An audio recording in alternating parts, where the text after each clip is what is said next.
Welcome back to the GCN Racing News Show. Coming up today, the Giro wraps with pushes, punches, and the first ever winner for an Ecuadorian in the form of Richard Carapaz. We'll be going through 5 things we've learned over the final week of the race. We've also got the Dirty Kanza with all of its pre-race controversy and beef, plus the Tour of Norway, the Lotto Thuringen Ladies Tour, the U23 Paris Roubaix, and the Fleche du Sud. As the dust settles on the 102nd Giro d'Italia, we thought we'd look back at 5 things we've learned over the final week of racing. And believe it or not, we're going to start with UCI rules. Spectators and media alike were once again left confused on Saturday by the rulings of the sports governing body, the UCI. It concerned 2 incidents. The first was this, a lengthy push of Primož Roglič by 2 over-enthusiastic spectators. And the second one was this, Miguel Angel Lopez giving a spectator a few slaps round the chops after he caused him to crash. Fair enough, some people said. The spectator had what was coming to him after being so stupid, disrupting a race which the rider had prepared for months. Others claimed that there should never be an excuse for physical violence, and that, despite understanding the reaction, Lopez should have been disqualified, which, under the letter of the UCI rules, that's exactly what should have happened. They just decided not to implement them after scrutinising the incident. Here's a reaction from a couple of pros competing up at the Tour of Norway. I would say I get the reaction of Lopez for sure, because it is annoying when a spectator who wants to run, who shouldn't be running next to you, and then he takes you down. Of course, you're angry, you're in full effort, but of course you cannot do that. Yeah, no, I think obviously it's not good either way. I can understand the high emotion, we wouldn't go into their job and start running around and pushing people around. It's good that you can get there, but you need to just be sensible, When I won the stage in Colorado, there was actually had a guy fall over next to me in the motorbike, hit him on the way through. I understand people getting excited, but I watched Tour of California the other day when I was at home, and I saw on Mount Baldy as well. It was just, I get that the fans are excited, but I don't really see the reason to run next to riders to get your 3 seconds of fame on TV, in a tutu or something.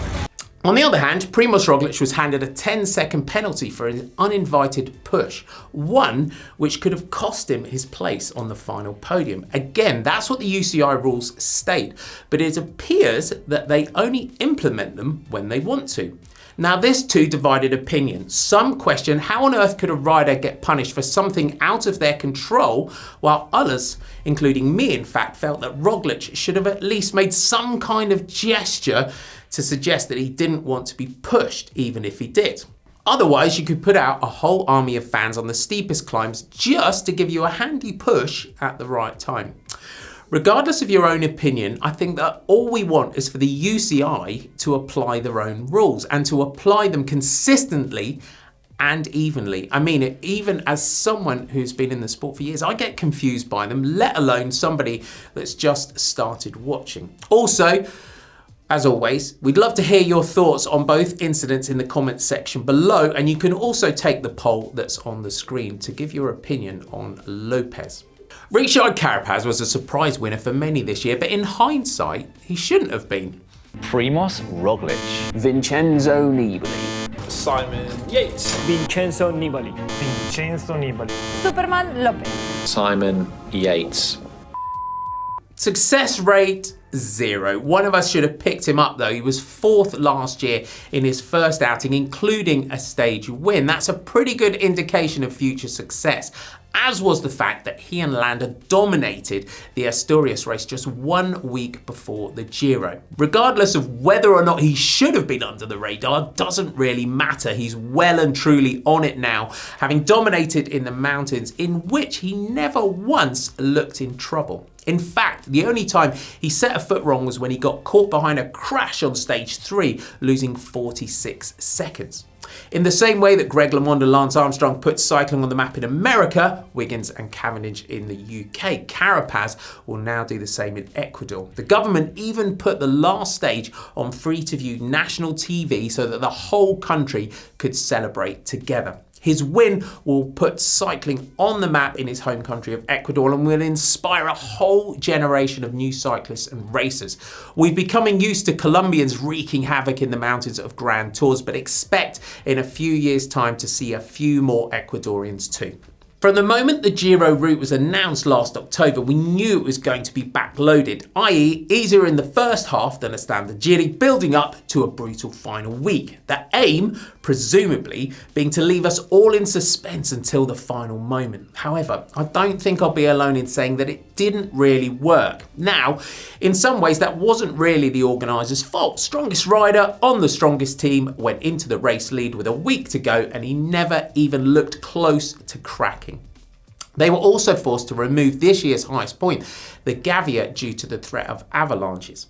That said, however exciting that final week had been, it would have been hard to make up for the first 11 days, which wasn't exactly edge of your seat stuff.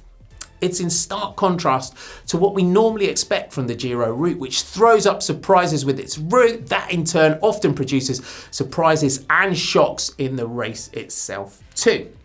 Lots was expected of Vincenzo Nibali at this year's race. Not only did he have the whole nation behind him, he also had the weight of the international cycling world, who were hoping, praying, wishing that he'd make his trademark decisive attack. Despite his best efforts, he didn't quite manage it. But for me, Nibali at this year's race has cemented the position as one of cycling's all-time greats.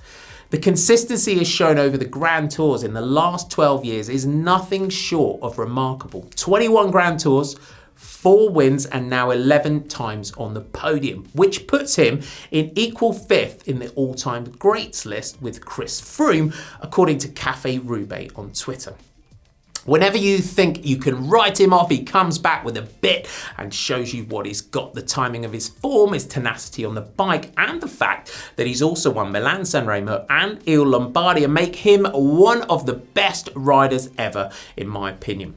And finally, we learned that perseverance pays off. One of the most feel-good moments of the Giro had to be seeing Chad Hager take his maiden Grand Tour stage win yesterday in Verona. The American had come to the race in support of Tom Dumoulin, but when he went home in the first week, the team and Chad had to reset and make new goals.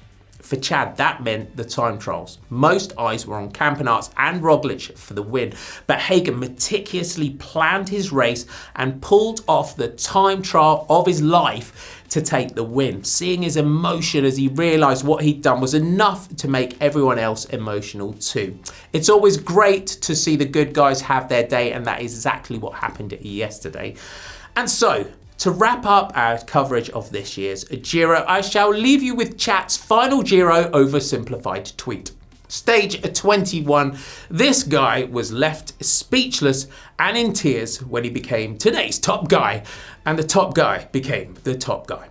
Nice work, Chad. Good on you. You deserve it. The Giro, though, wasn't the only race going on last week. In fact, there's been plenty of other action. We'll start with the Dirty Kanza gravel race. This event, as many of you will be aware, has catapulted itself from its first ever event in 2006, where less than 50 riders took part, to Saturday's event, which saw close to 3,000, including some of America's top pro riders, which in itself became controversial. Like all cool niche events, there are inevitably those that resent the fact that it's got bigger. The ethos of gravel racing is that there are no hard and fast rules apart from the fact that you have to be completely self-supported. That in itself has become an issue. There was a bit of an online spat last week between the likes of MTB pro Jeff Kabush and former winner Ted King against a number of the pros taking part, including Trek Segafredo's P. Stettner and Kyle Reinen. The issue? The use of time trial bars and gravel bikes. Kabush and King completely anti, Stettner and Reinen wondering what all the fuss was about, considering there are no rules. Perhaps time for some unwritten rules. It's a subject we'll be discussing more on the GCN show tomorrow. In terms of the controversy regarding pro rider participation, it was, in the end, unnecessary. Yes, they filled most of the top 5 spots in the men's race, but they didn't win.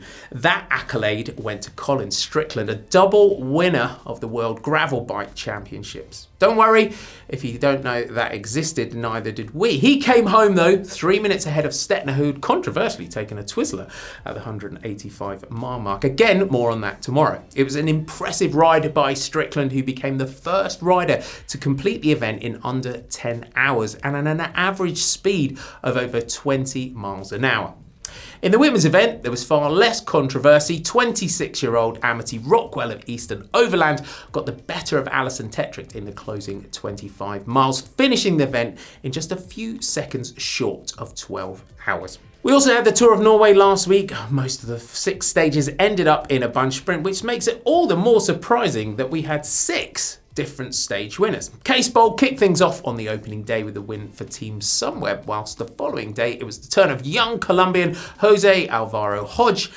Edvald Boasson Hagen took a much needed win for Dimension Data on day 3, coming home 2 seconds in front of Joris Neuvenhuis and taking the leader's jersey in the process. Another youngster, Eduardo Affini, took his first pro win for Mitchelton Scott on stage 4. You can remember that he was the guy calmly putting out 450 watts while barely breathing on the Zwift event that preceded the Giro d'Italia.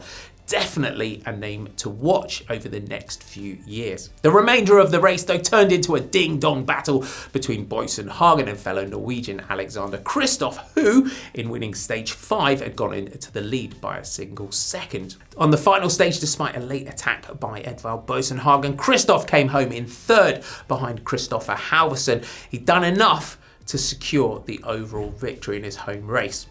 There are some races that are just iconic. Paris Roubaix to many is the monument. As a junior, if you have designs on a pro career, winning this one will make people really sit up and take notice. Current pros such as Geraint Thomas, Jasper Stuyven, Mads Pedersen and the up-and-coming Tom Pidcock have all taken victory in this event. You might remember that earlier in the year it was announced that due to a €10,000 shortfall in budget, it was unlikely that the under-19 edition of this year's race would take place.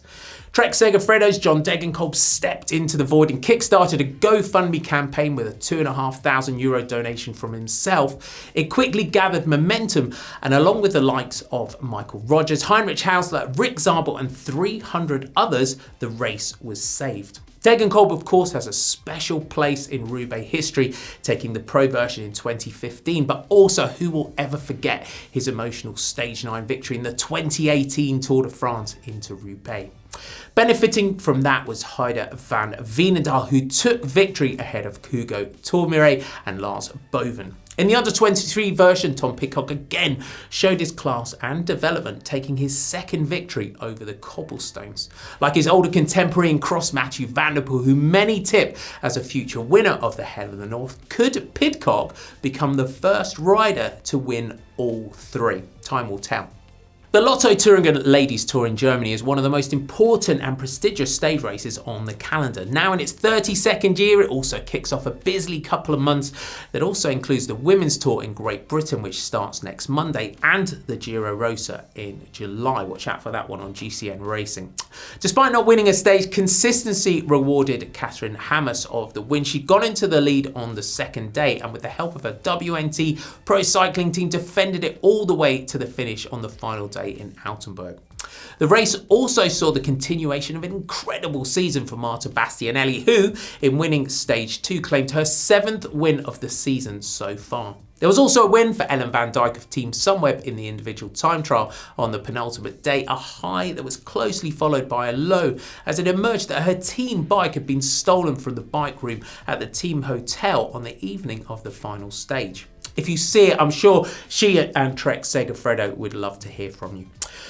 Finally this week, a few words about the Fleche du Sud. So while Mathieu van der Poel has basically been crushing the hopes and dreams of everyone from cyclocross road and mountain bikes this year, you might be excused for thinking that his cross rivals are all sat at home. Not so. Step up Telenet Fidea Lions in this week's Fleche du Sud. Quentin Hermans, Tonarts and Dan Sutter going 1, 2, 3 in the prologue. Not content with that, Hermans then won the subsequent 2 stages, again with Tonarts 3rd on stage 1 and stage 2.